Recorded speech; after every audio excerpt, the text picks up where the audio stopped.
Kenapa pada akhirnya pemerintah memilih mobil listrik? Kenapa nggak bikin LCGC nasional misalnya, mobil-mobil ICE ya, Iya. yang bensin? Tapi masalahnya, Maung ini juga kan masih buatan luar nih. Platformnya tuh masih mobil Korea, SsangYong ya mereknya. Jadi kalau mau dijadikan mobil nasional belum cocok, apalagi sebetulnya basisnya adalah mobil atau kendaraan taktis ya. Pemain Jepang khususnya itu udah mulai tersisih nih kan gitu. Korea pun untuk masuk di EV juga ternyata tidak secemerlang itu ya penjualannya gitu kan. Segmennya niche. Betul, niche banget dan langsung kalah sama China.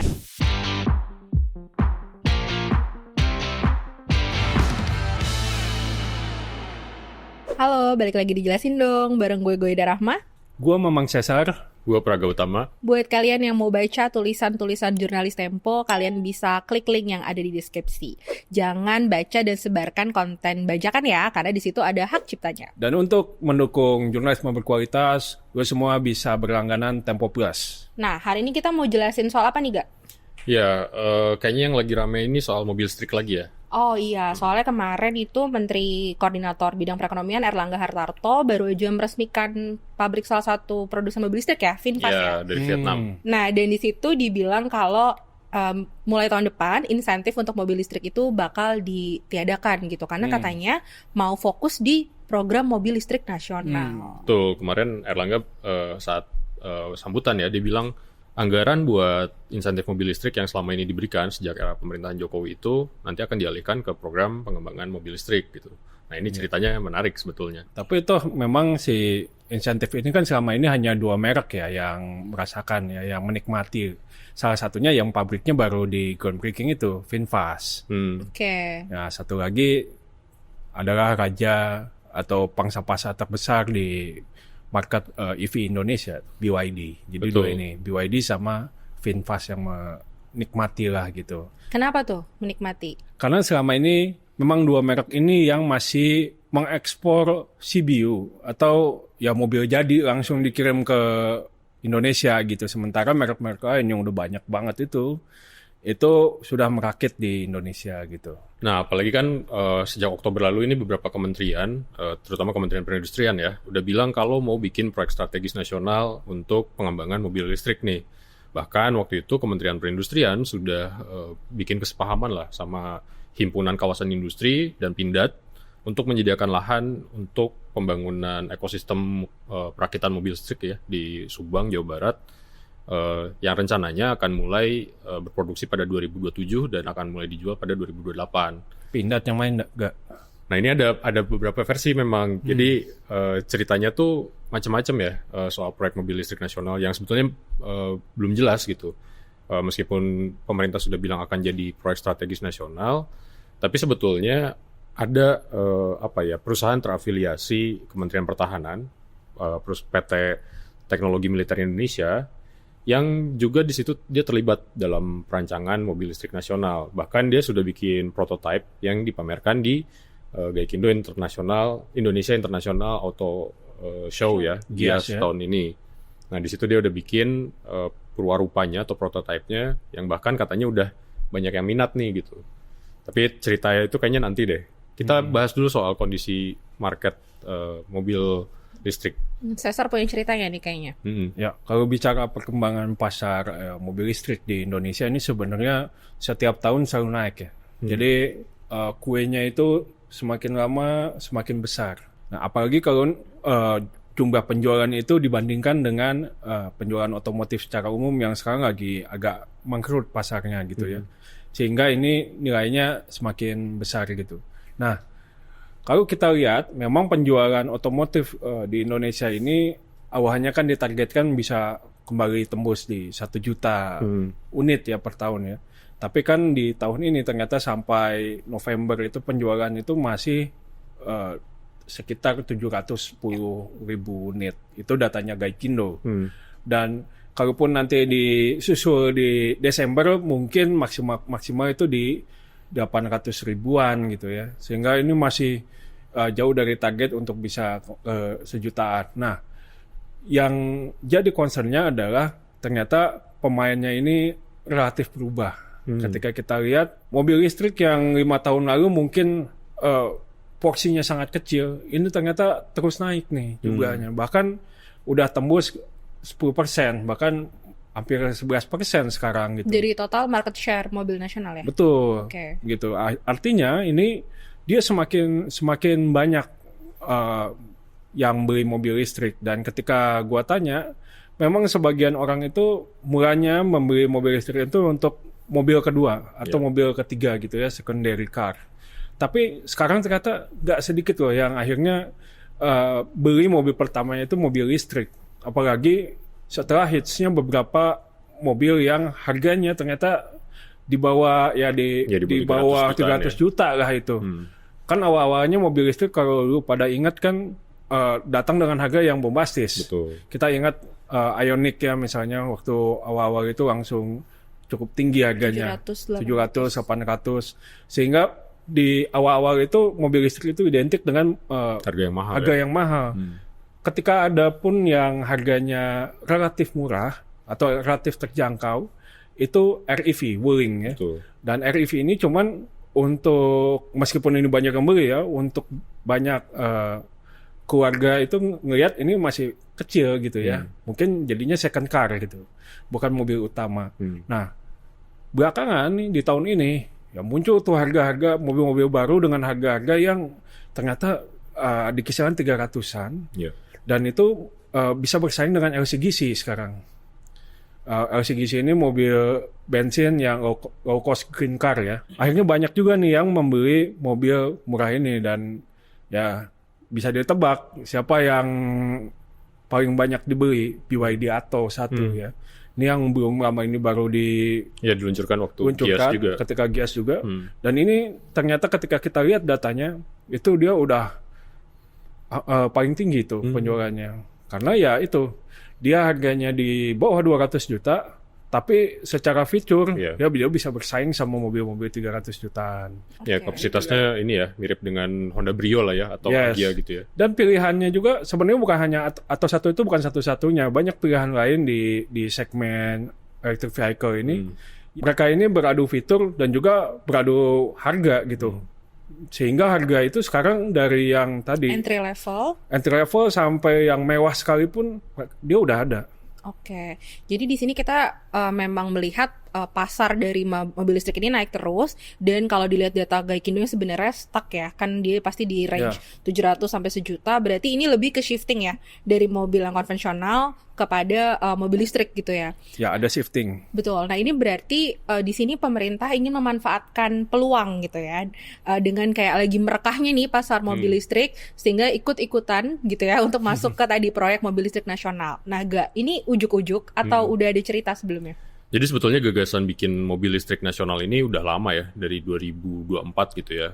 Bahkan Dahlan Iskan bukannya juga udah. Oh, itu sebelum-sebelumnya memang. Jadi gagasan bikin mobil nasional sendiri itu udah muncul dari era, ya bahkan sejak era Soeharto kan, waktu itu dengan adanya Timor gitu ya. Meskipun itu ibaratnya cuma ganti merek lah, ini mobilnya dari Korea. Kemudian di era SBY ada beberapa inisiatif juga yang bikin mobil-mobil murah yang diklaim akan dijadikan mobil nasional tapi ternyata gagal. Nah, kemudian waktu itu Menteri Dahlan Iskan ya, waktu jadi Dirut PLN kalau nggak salah, dia bikin prototipe mobil listrik yang juga tapi tidak berhasil lah gitu. Nah, sebetulnya Pak Prabowo ini juga punya mimpi bahwa Indonesia ini bakal punya mobil nasional gitu ya. Karena dia melihat ya di Indonesia kan pabrikan mobil udah banyak gitu ya. Terus sebenarnya produksi mobil tuh nggak susah-susah amat gitu. Nah, tahun 2023 Prabowo nulis buku yang judulnya Strategi Transformasi Bangsa.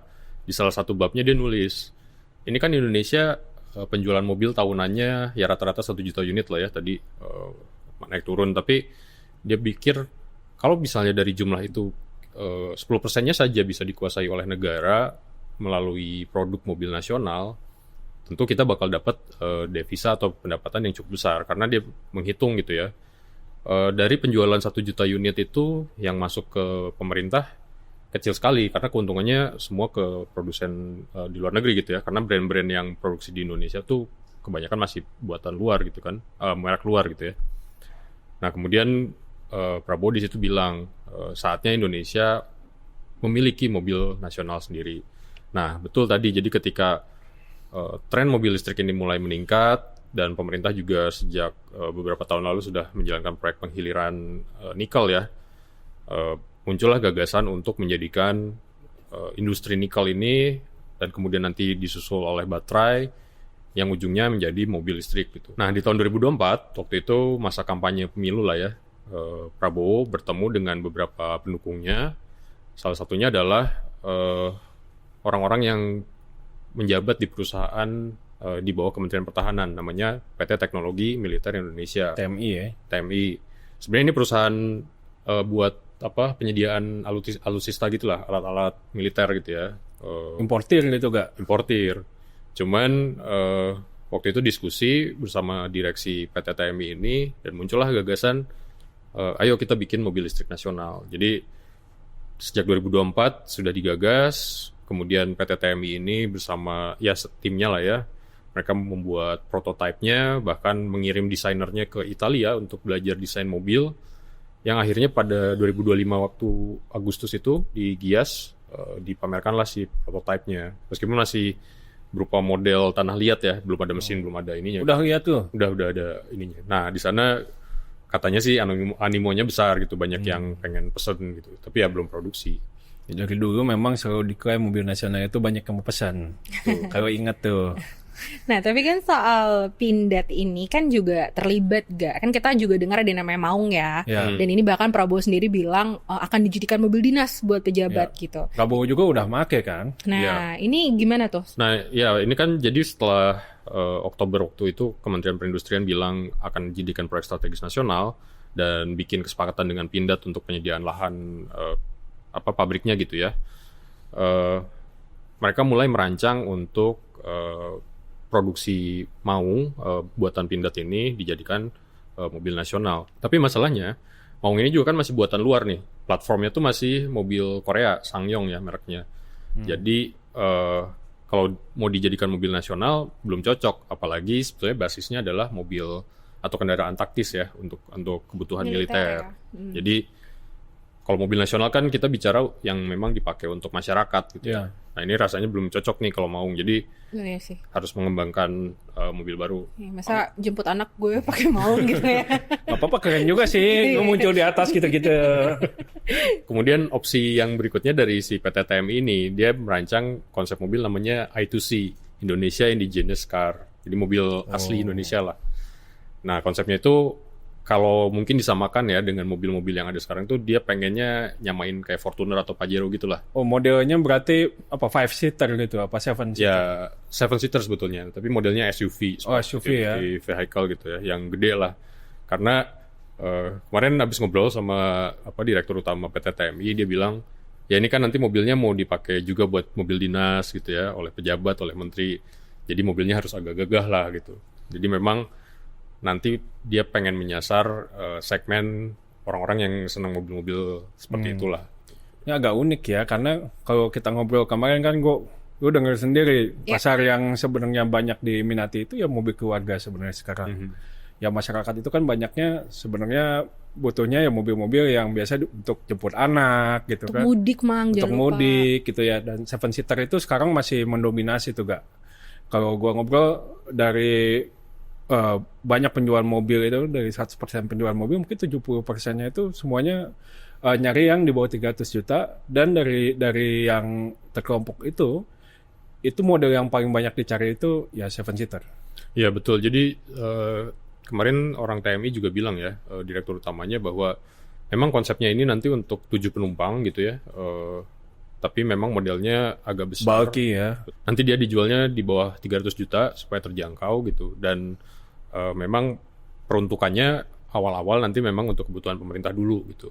Dengan target produksi di tahap pertama itu sekitar 100.000 unit lah di tahun 2027 ke 2028 gitu. Oke. Kalau 100.000 dia langsung menyodok ya untuk penjualan terbanyak itu kalau misalnya bisa laku segitu. Betul. Ini kan tadi kita juga di awal udah sebut ya, karena ada proyek mobil nasional ini gitu, kemudian insentif di tahun depan untuk mobil listrik dihentikan. Nah, ini apa dampaknya kepada masyarakat gitu ketika insentif ini dihentikan, dan juga produsen udah notice belum sih soal ini, Mang? Ada ceritanya nggak? Kemarin kan kita sudah sempat ngobrol sama Gaikindo, dan ya menurut teman-teman Gaikindo itu mereka juga sudah sempat nanya ke produsen-produsen ini. Semua udah tahu kan bahwa ini akan ada insentif akan dihentikan gitu, dan mereka katanya sudah tahu tuh kok bahwa nanti si insentif ini udah nggak akan dilanjutkan lagi di 2026, dan strategi mereka itu ya sudah mengantisipasi itu sebenarnya. Nah, beberapa narasumber yang berada ya di ekosistem mobil listrik ini mengatakan ya ini sebenarnya untuk beberapa merek yang selama ini menikmati mungkin akan berdampak tentu ya, karena kan sebelumnya ada banyak insentif yang membuat harganya itu bisa ditekan gitu.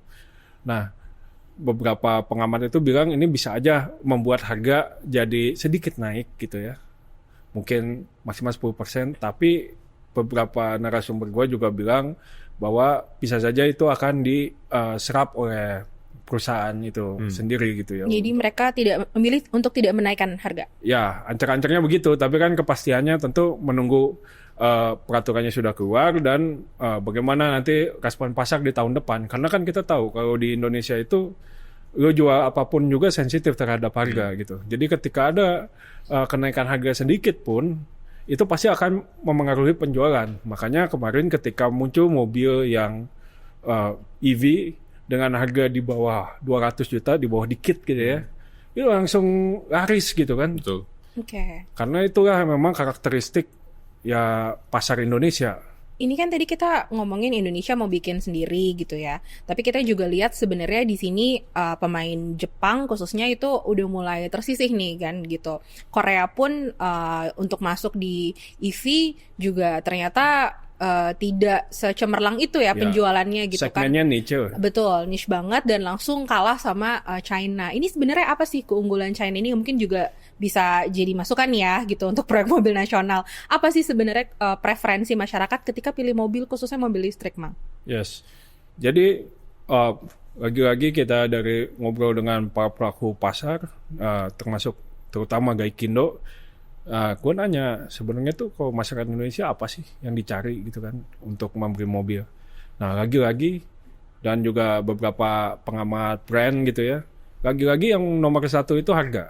Jadi dari berbagai macam pilihan itu orang Indonesia bakal langsung menyortir harga dulu nih. Jadi harga di bawah 300 juta ada apa aja opsinya, misalnya gitu ya. Nah setelah harga, nanti dia baru lihat modelnya.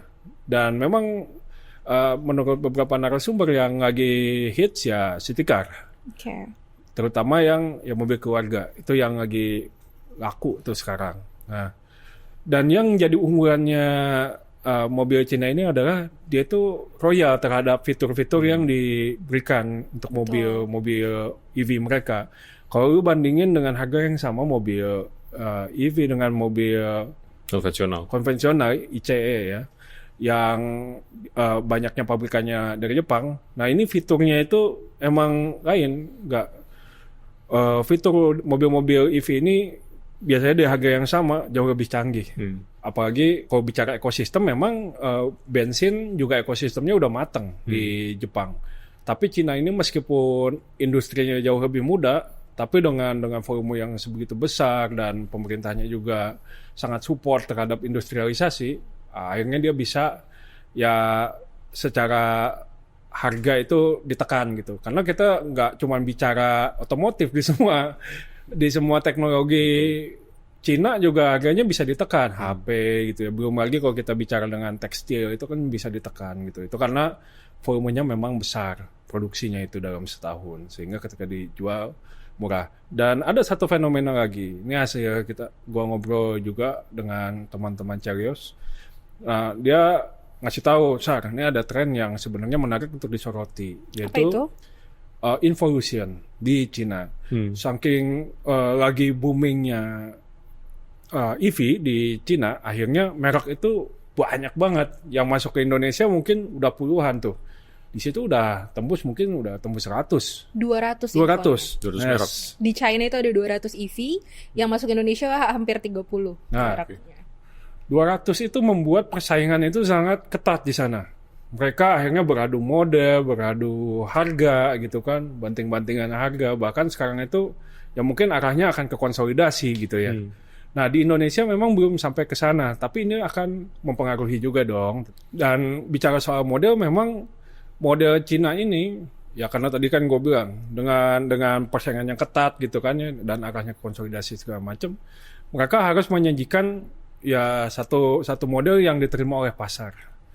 Sehingga ketika masuk ke Indonesia, ya orang langsung menyambut gitu kan, beda sama waktu pas awal-awal mungkin Hyundai masuk ke Indonesia gitu kan, pasarnya memang harganya tinggi gitu dan modelnya juga segmented gitu. Nah, Cina ini masuk dengan harga yang murah dan model yang langsung diterima oleh pasar, sehingga kita lihat begitu ada model-model baru orang langsung beli kan. Dan memang ketika gua ngobrol, ternyata ya karena mereka ini memang terkoneksi dengan ekosistem yang industri mobil yang sebelumnya gitu ya, yang sebelumnya udah eksis mobil-mobil bensin yang ada di Eropa dan yang lainnya. Mereka ini terkoneksi dari Cina ke Eropa itu. Akhirnya model-model yang selama ini sudah dikembangkan, dinikmati oleh pasar selama ini, itu bisa diadopsi ke mobil-mobil Cina. Itu kenapa akhirnya mereka sekarang leading di EV. Nah, tadi kan Mamang sebut ya kalau salah satu keunggulannya Cina gitu yang bikin dia menang di pasar gitu, utamanya juga dari sisi volume. Mereka produksi dalam jumlah besar juga, jadi ekonomis gitu harganya. Nah, balik lagi ke mobil nasional gitu. Ini kan kita udah punya pengalaman ya, tadi Timor zaman Soeharto, ada juga SMK zaman Jokowi gitu ya. Udah ditunggu-tunggu tuh sebenarnya gue udah nanain tuh mau pesan tuh. Tapi kan itu mungkin masih dihitung jari ya jumlah produksinya. Nah, ini kalau mobil nasional gitu ya, ini proyeksinya skalanya bisa nggak sevolumenya sebesar itu nggak gitu? Ya, jadi kemarin kalau direksi TMI bilang ya, memang target awal mereka itu bisa memproduksi minimal 100.000 unit dulu per tahun. Tapi kan untuk mencapai jumlah produksi itu juga ya artinya butuh pabrik yang besar gitu ya untuk memenuhi kapasitas produksi itu. Masalahnya pabriknya sekarang belum ada gitu kan. Memang tadi Kementerian Perindustrian dan Pindad sudah menyiapkan lahan gitu. Tapi ini mau dibangun oleh siapa dan pakai anggaran yang mana gitu? Apakah yang disebut Pak Erlangga kemarin bahwa anggaran dari subsidi itu akan dialihkan untuk membangun pabrik misalnya. Nah, ini yang sebetulnya belum jelas. Karena PT TMI juga sendiri sejauh ini mereka masih berperan sebagai perancang mobil aja gitu, belum punya roadmap yang pasti mengenai bagaimana nanti kemudian produksinya di mana, kemudian siapa yang akan memasok komponennya gitu. Ya. Jadi sampai eksekusi itu belum nih? Belum. Jadi yang ada sekarang memang model mobilnya sudah ada gitu ya, terus desain-desainnya, rancangannya, sistemnya seperti apa gitu. Nah, yang sedang dilakukan oleh PT TMI sekarang adalah justru penjajakan ke pabrik-pabrik mobil Jepang. Kemarin dia menyebut beberapa merek untuk minjem pabriknya untuk memproduksi mobil listrik nasional. Gitu. Jadi memang karena produksi penjualan mobil nasional kita turun ya, akhirnya kan ada beberapa kapasitas pabrik yang idle gitu ya. Pabrik-pabrik mobil Jepang ini yang ada beberapa lain yang tidak terpakai lah. Nah itu bisa dimanfaatkan untuk produksi misalnya seperti bodi kendaraan gitu. Mau maklun gitu ya berarti ya? Ya kira-kira seperti itulah. Nah ini kasih izin dong. Tapi kemarin memang dibilangnya ya yang penting kan ada dulu nih mobilnya, terus kemudian kita bisa membantu industri yang sedang lesu lah katanya pabriknya. Nah terus gue tanya kan duitnya dari mana gitu? Apa pakai anggaran yang dari APBN? Oh enggak, kita nggak akan pakai APBN katanya. Lalu? Yang menarik adalah meskipun proyek mobil listrik nasional ini dijadikan PSN, proyek strategis nasional, tapi PT TMI ini diminta untuk meminta investasi dari Danantara. Jadi artinya mereka akan mengajukan proposal ke Danantara untuk mendapatkan permodalan untuk pengembangan terus produksi tahap awal tadi. Berapa duitnya nggak? Nah kemarin gue nanya kan, kira-kira berapa tuh Pak? Jadi skenarionya kalau nanti pinjem pabriknya produsen-produsen Jepang ini, kebutuhan dananya sekitar 170 juta dolar atau sekitar 3 triliun lah. Nah itu akan diajukan lewat Danantara. Tapi kalau nanti misalnya PT TMI ini mau bikin pabrik dari nol gitu ya, dari lahan kosong, pembebasan lahan dulu, kemudian infrastrukturnya segala macam, itu kebutuhannya bisa sampai 7,5 triliun. Nah, cuman memang Danantara sendiri belum memberikan jawaban ya, apakah mereka mau itu mendanai proyek ini gitu. Meskipun ya katanya sih status PSN-nya ini sudah dapat lampu hijau lah dari Kementerian Perindustrian dan sekarang memang lagi digodok di Bappenas. Agak jauh ya dari importir senjata ke bikin mobil gitu. Berarti tenaga kerja juga sebenarnya kan itu harus jadi pertimbangan juga, dan pemasok gitu yang masih jadi kunci kan nggak? Betul, jadi memang PT TM ini sedang memetakan ya, nanti untuk kebutuhan komponen mobil listrik ini kan macam-macam ya, meskipun lebih sederhana dari mobil internal combustion engine gitu ya, tapi kan tetap butuh motor listrik, butuh baterai, chip segala macam. Nah kemarin gue tanya juga ke TMI, gimana nih kesiapannya Pak gitu. Nah kalau baterai mungkin dalam waktu dekat kita udah punya lah ya industri, karena kan bahan bakar baterainya juga ada di Indonesia kan, nikel itu udah banyak. Terus ada beberapa produsen baterai yang juga sudah berkomitmen investasi di Indonesia. Tapi untuk motor listrik, kemudian sistem segala macamnya memang sepertinya masih harus cari dari luar gitu. Impor. Nah ini kan ada batas TKDN kan, tingkat komponen dalam negeri. Kira-kira untuk tahap awal gimana nih mobil listrik nasional, apakah bakal 100% lokal gitu? PT TMI sendiri bilang nggak akan. Paling awal-awal masih 70 atau 80% lah gitu. Karena memang bahkan dari sisi bodi pun ada beberapa material yang belum bisa diproduksi di Indonesia gitu. Ada beberapa plat baja yang memang tidak bisa belum bisa dibuat di dalam negeri. Nah, kalau bicara mobil listrik, apalagi mobil listrik nasional, oke lah. Sekarang pasar udah mulai teredukasi ya untuk beli mobil listrik yang awalnya itu cuman complementary atau misalnya ya pasarnya sangat kecil, sekarang sudah terus tumbuh gitu. Artinya kalau kita masuk di segmen itu atau pemerintah masuk di segmen itu membuat mobil nasional, oke lah, mungkin kita bisa mengisi ceruk pasar yang lagi tumbuh tadi. Tapi kan dengan tadi volumenya aja tinggi ya, 100.000, apakah ekosistem dari mobil listrik di Indonesia itu sudah cukup siap? Lu kan sempat ngobrol sama pengusaha SPKLU ya, gue ya? Iya, betul. Jadi gue ngobrol sama asosiasi pengusaha SPKLU gitu ya, dan juga dengan PLN juga gitu. Ini sebenarnya masih jadi isu, Mang, karena masih ada gap gitu dari jumlah mobil listrik tadi ya yang beredar gitu ya, dengan ketersediaan SPKLU, nggak cuma ketersediaan ya, tapi pemerataannya gitu. Nah, jadi jumlahnya mungkin sekarang hampir 3.000 ya SPKLU seluruhnya, yang swasta itu sekitar 1.000-an. Nah, padahal targetnya tuh jumlahnya idealnya tuh mungkin sekitar 6.000 gitu dengan jumlah mobil listrik yang ada sekarang. Nah ini masih jadi PR lagi-lagi untuk terus digenjot. Nah ini kita ngobrol juga nih, apa sih masalahnya gitu ya. Bahkan PLN aja juga kayaknya kok pertumbuhannya juga belum terlalu banyak gitu ya. Kesusahan untuk ekspansi.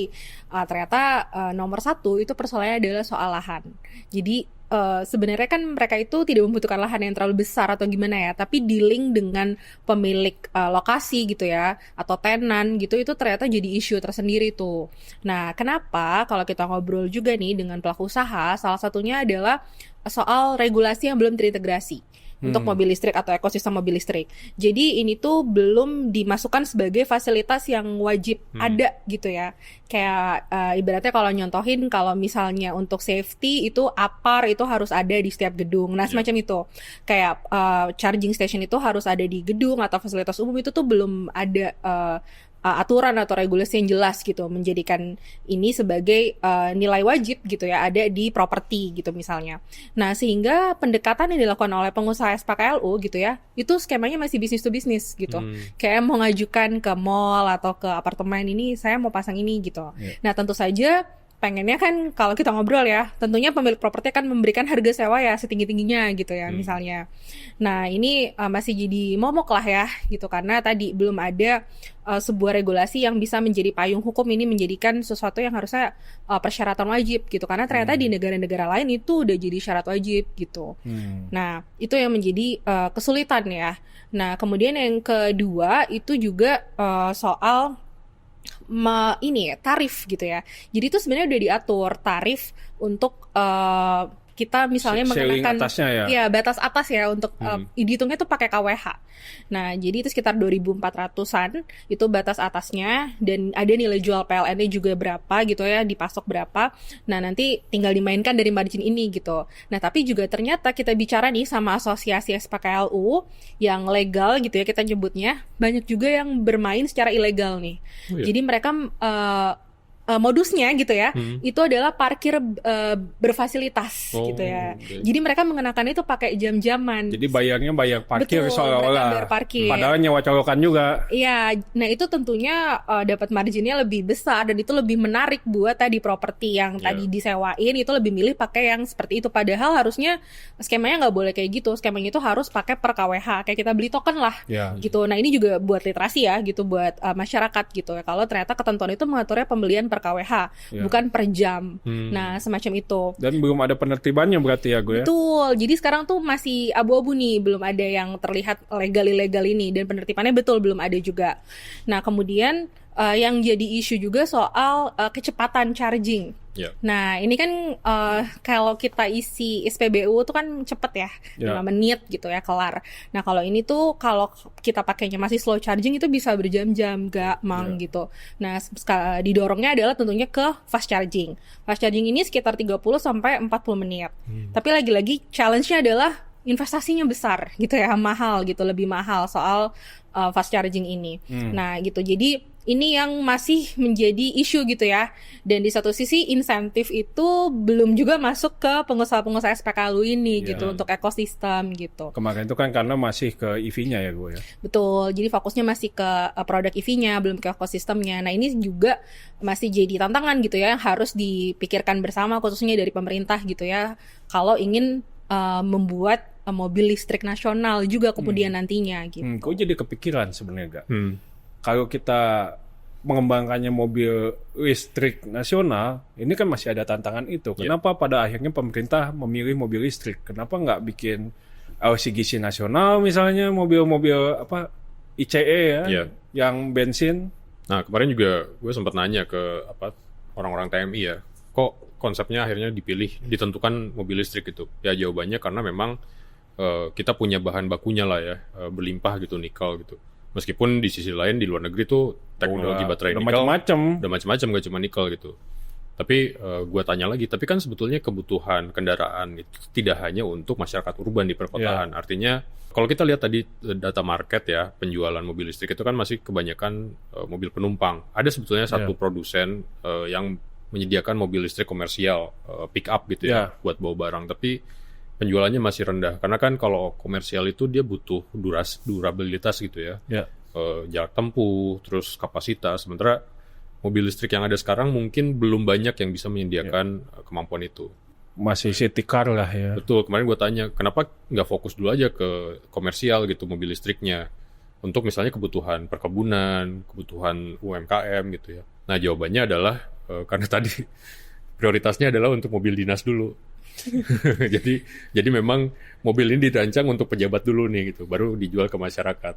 Ya, udah jelas ya segmen ininya ya, yang mau diambil itu udah jelas. Betul gitu. Padahal kan kalau kita lihat gitu ya, kebutuhan masyarakat Indonesia untuk kendaraan kan ya sangat luas gitu, dan tidak hanya di perkotaan.